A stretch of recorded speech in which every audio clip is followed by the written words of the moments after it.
अस्ति।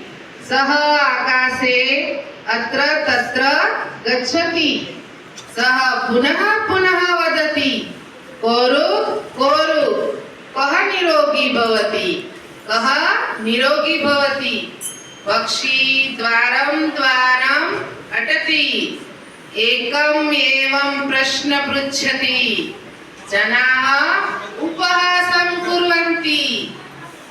पक्षी निराशः भवति, स वनं गच्छति, वृक्षे उपविशति च।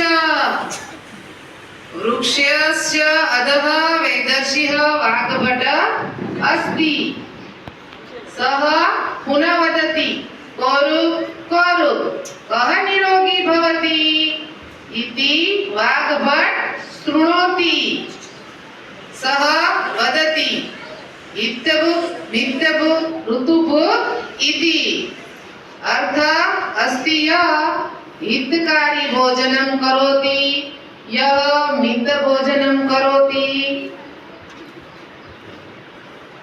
स ऋतु अनुसारं भोजनं करोति, सः एव निरोगी भवति इति।